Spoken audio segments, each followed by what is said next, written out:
Brad, the NFL season continues to kick my ass on best bets. I'm 0-4, and I was looking this morning, and I noticed that last year on my best bets, 23% ROI. That's like a reverse trumpet for last year. I only had 8 losers, so I'm already halfway there in terms of my losers, mate. But it's tough. Hey, mate, let's set up your YouTube or your Twitter channel as well. By the way, let's get the masses going there. But yeah, I'll speak to that. I was on the wrong end of DeAndre Swift. Loved his unders, and then he just got the ball, and the Rams left him run the ball, and he got receiving, and it was just one of those things. But the NFL this season it is tricky, man, isn't it? Yes, yeah, been on the wrong. I feel like I've been on the wrong side of it. Yeah, but it's a long season, Sally. It is, man. It's 4 weeks in. You know what? Let's start with the Tottenham game. Jets, Vikings. We have a bet builder, and the bet builder was very close last week. What left us down? It was Kyler Murray. He's part of it. He's yardage. But we got the 2 touchdown scores, Marvin Harrison Jr. We got, who was the other guy? James Conner, I think. Doesn't matter. So, yeah, 3 out of 4. Doesn't matter exactly. All right, Jets, Vikings, mate. Jets getting 2, total is 40. It's in Tottenham. I'll give the bet builder in a second. I think potentially the Vikings are the side here. I've muted myself. Yes, I agree. I think the Vikings are the side. I think a couple of reasons. One is Rodgers versus the Blitz. Last week, Denver just blitzed him like 60% of the time, something stupid, and he couldn't really do anything. Obviously, some weather, but he's played for the Packers for 12 years. He's not used to weather. But he looked uncomfortable. He looked like unwilling to leave the pocket and scramble. And then you get Garrett Wilson come out after the game and basically say that you see all these other offenses being multiple, and he was like, my route tree, I'll do the same thing. Like it was the same thing in Green Bay for years. It's like the 2015 offense, whatever. It's like West Coast. You line up over there. You run a slant. You run a stick. It's boring and it's easy to defend. And I think that's the angle here is that the Vikings are infinitely better coached. Like Flores versus Nathan Hackett and Rodgers, I suppose, huge mismatch in favor of Flores. And then the other side, you've got Robert Saleh coordinating the Jets. But he'd been cooked already by a Shanahan-style scheme earlier in week 1. Obviously, Shanahan just ran it down his throat. You wouldn't be surprised again to see O'Connell do sort of similar, just have an upper hand on him. So I feel like both sides of the ball, the Vikings are going to be much better coached. And I would expect probably a load more blitzes at Rodgers. He's got a bit of a gimpy knee, according to Pat McAfee. That was in our Telegram as well. Yeah. And as we said last week with Jordan Love, like if you've got a gimpy knee, you don't want to face the Vikings because they're going to be sending DBs, they'll be sending blitzers from everywhere, and you're going to have to move. And Rodgers didn't look like he could do that last week, and I'm not sure who can do it this week. So I think if you're going to have a bet, a little -2.5 on the Vikings is solid, I think. Forgot the Sam Darnold revenge angle as well. It feels a long time ago since he played with the Jets. But I think if you look at where he's had a lot of success there this season, against the 49ers, against the Texans, and a lot of their defensive schemes are very similar to Robert Saleh. So they've all got the same 49ers defense, D'Amico Ryans, that coaching, or sorry, that like defensive coordinator coaching tree almost, so to speak. So I think they'll have success here. And the bet builder angle that I've cooked up for this one is 8.5 with our good friends at Matchbook. Let's start with Sam Darnold, 2+ passing TDs. I think that's like nearly evens on its own. And Justin Jefferson, 80+ receiving yards. Now, I get Sauce Gardner and DJ Reed, 2 great cornerbacks, but I think that similar to what I said previously, that O'Connell will have Salah's number in terms of the scheme with the way they play zone and what have you. So yeah, I think they'll have them there. And so Jefferson 80+ receiving yards, Sam Darnold 2+ passing touchdowns, and let's throw in Sam Darnold 250+ passing yards as well, just in case they get behind at any point. But I think he has success there. It is a lot, to be fair, but it's an 8.5 shot. And obviously we are throwing in Alan Lazard 40+ receiving yards, working on the slot for the Jets offense. He could have some success there. He's one of our favorite guys in the Telegram group, Lazard. There's a few people have mentioned him on a good few occasions. So that pays 8.5. If it loses, you get money back and free bets up to £5 with Matchbook. I'll definitely try to get up to 10 in the next few weeks. Got to work my magic on that one. So yeah, that's the Tottenham game. And I mentioned Matchbook. They're sponsoring us this year. If you want a Matchbook account and they have the bet builder and they have the singles, if you just populate one selection and add the price, you will get a singles offering there in the player props. Use POD50, POD50, signing up, bet 50, get 50, and full terms and conditions of that can be found on the promotions tab at matchbook.com. Brad, moving on. Ravens, Cincy. Ravens 1.77 on the money line. 2.5 the Bengals are getting on the handicap. 49, one of the highest totals of the week. This Cincy defense, I think we've seen enough of it. It cannot stop the run, and it is going up against Derrick Henry and Co this week. It could get ugly. Yeah, that's it, really, isn't it? Like Cincinnati 26th in defensive line yards, as in basically do they get penetration? Do they stop the ball carrier early? Do they get to the ball carrier quickly? They don't, and they don't tackle particularly well. And we've seen Baltimore now 2 weeks in a row kind of, I think, work out a little bit who they are with Derrick Henry, which is they've gone under center, which they didn't used to do with Lamar, because they liked having some sort of shotgun option where he could, keep the ball and go off on his own. But they've just gone, we've got Derrick Henry, let's just go under center and run it. They mauled the Cowboys. They who did they maul last week? They mauled the Bills last week, and I just don't really see why it will be any difference versus this Cincinnati team that itself is just they're getting run on by Washington. They're getting run on by Carolina last week. The Carolina is not a particularly good running team. They were running all over Cincinnati last week.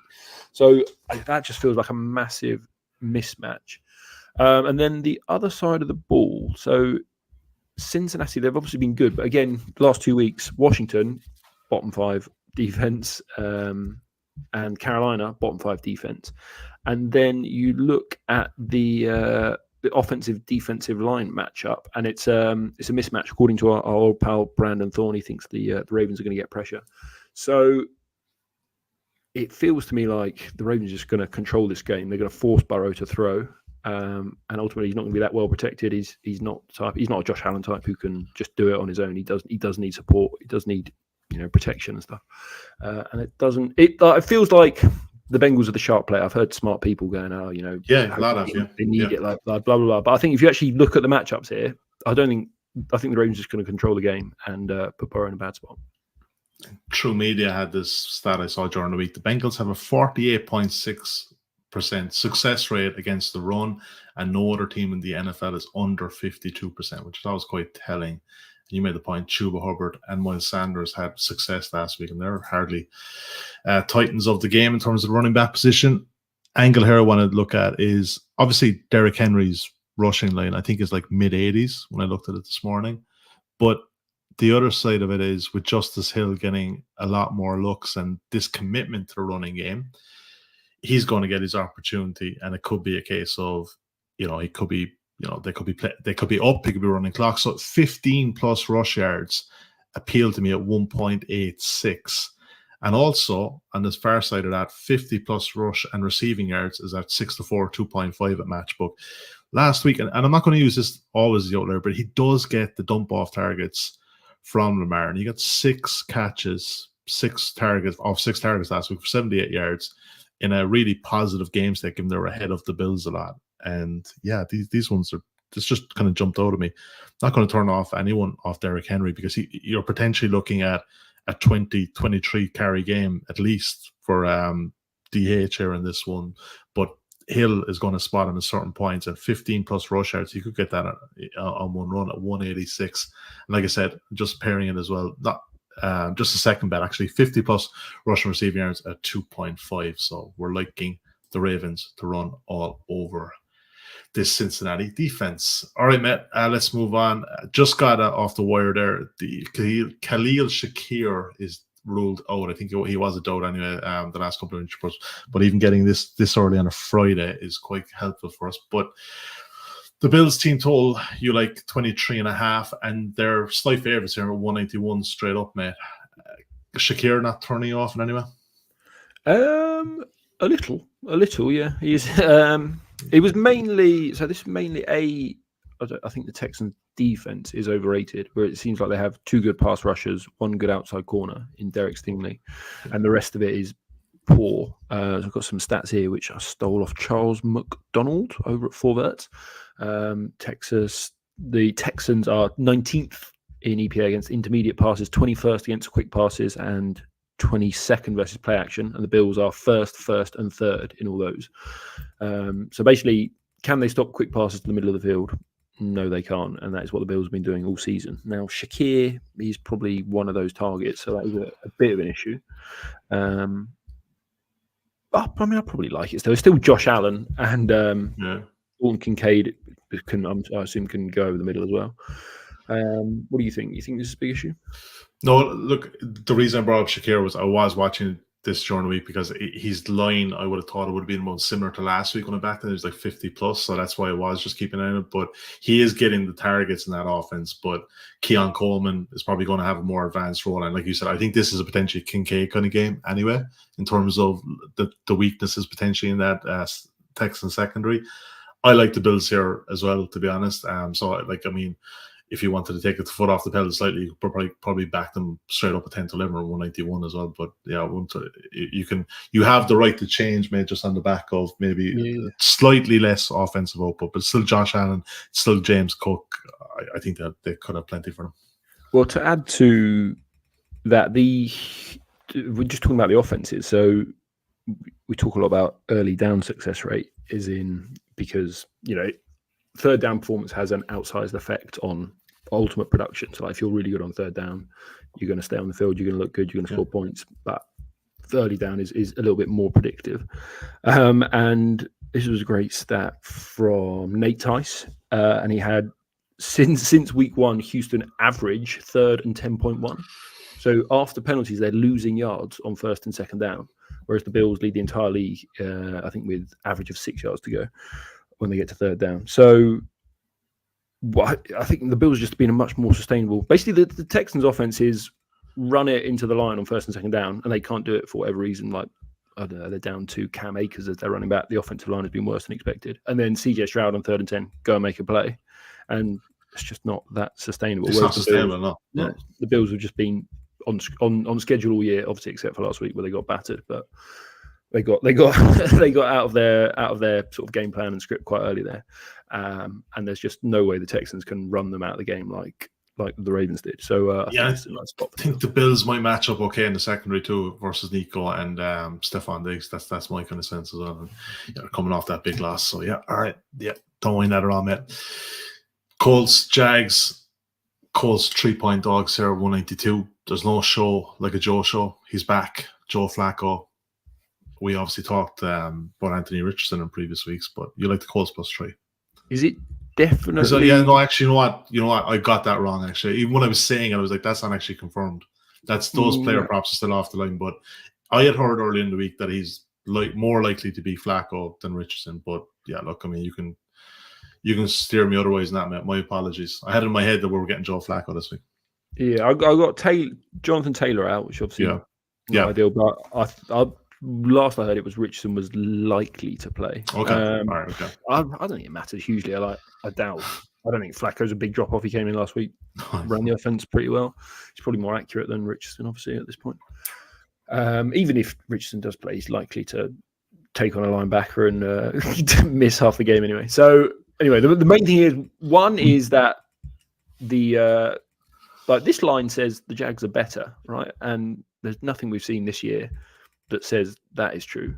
If we just look at DVOA, Indianapolis is 13th, middle of the pack. Jacksonville is 30th. And then even last week, for a long time, like Trevor had one of the worst games I've seen him play, just missing like wide open touchdowns, throwing the ball into double coverage. And when you listen to like the Jags beat reporters, it seems like the coach doesn't like the players are complaining about the scheme. Trevor's is like regressed, is just, as I say, throwing into double coverage. It does feel like chaos over there. And then on the field, again, we go back to our man Brandon Thorne, who's got the Colts offensive line 2nd in the entire NFL, and he has the Jaguars defensive line 26th with their best player, Josh Allen, questionable, missing practice all week, so he might go, but he's not going to be 100%. So big old mismatch for the Colts. Even with no Jonathan Taylor, they should be able to run the ball. So yeah, I just don't feel like it doesn't feel like the Jags are a better team here. Giving 3, that seems just wrong to me. Yeah, look, faulty info on my side there to lead you off, mate. That's called dad brain. No, I didn't have that last season. I have it this year, mate. I like Brian Thomas Jr. Like I know what you're saying about the Jags offense, right? But this guy, they actually are scheming a few things from, and Lawrence has missed them a few occasions, and this is why I think his line is where it is. It's 50 plus receiving yards. Now it's a short price of 1.7, but I'm not going to turn anyone off. His main line, I think, is like 64 and a half, 65, that kind of way. Not going to turn anyone off 70 plus, 80 plus. Because I think this guy, like, you know, same offense as Neighbors last year in LSU. Probably just didn't give as much hype as Neighbors, obviously, coming up. But he's a legit player, and he's getting plenty of looks in this offense. They're going to be behind in a lot of games, it seems to be at the moment. So it's not a case of they're going to be able to run the ball, establish the run with ETN, and be running out clock. It just hasn't happened that way with this offense. And in terms of the Colts defense playing cover 1 and cover 3, this should suit Brian Thomas Jr. Also, Gabe Davis is completely taking a backseat in this offense. So the target share seems to be mainly between Kirk and Thomas Jr. So, yeah, look, I think he's an absolute beast, and I think he has a good game here against the defense that will struggle to handle him. And I'm probably looking at a few touchdown props as well with this guy. But, yeah, look, this Jags offense, they paid Lawrence. They probably shouldn't have, Brad. I kind of they seem to think he was a bona fide star, but, yeah, I think there's plenty of holes in him. Well, you listen to the film gurus, and they're saying he's regressed. That the offense giving him no easy buttons. He's kind of lost confidence, just spinning into sacks and stuff. So like, it's probably get rid of the coach, get a new coaching, get someone smart, and he'll be all right. Next prop bet from my side: Packers and Rams. The Rams getting 3. Packers you come back at 164, 48.5 is the total. One of the higher total games, similar to the Bills and Texans. 2 at 12. 50 plus receiving yards and 196. See, it's well worn at this stage. Puka's gone for the foreseeable. Kupp maybe back next week or the week after that. But he seems to be getting a lot of the deeper stuff that McVay draws up for the likes of Kupp and Puka. Now, the other guy there is quite interesting as well, because they seem to kind of play different roles here. Jordan Whittington seems to get the shorter stuff, so he might be a good angle for receptions. But in terms of how Tudu is schemed up with the motion behind the line of scrimmage and the deeper ball, and I do believe that the Rams could be playing a bit of catch-up here because the Packers offensively should cook. I think Tutu's line here, going off the previous week and his usage, he may only get 3 catches here, but I think that potentially those 3 could get him over 50 receiving yards. So you can back that at 196 at matchbook.com. Mentioned the Telegram group previously, Brad. If anyone is on that, there's some decent heads inside there, man. They're giving us some good tips as well. Tenacious V9 had this one up on Monday night. DK Metcalf, longest reception, over 23.5. I went over with DK there. I went 75 plus and 100 plus, not for big money, but I think, you know, in terms of this Giants defense, he could easily get this. And in terms of the way Seattle are flinging it about, Geno looks really good, even playing catch up on Monday night. Yeah. Your man Tenacious V said DK's gone over this in all 3 games, and this week he's going to be shadowed by the Giants' Deontay Banks, who they've used to shadow Justin Jefferson, Terry McLaurin, Amari Cooper, CeeDee Lamb.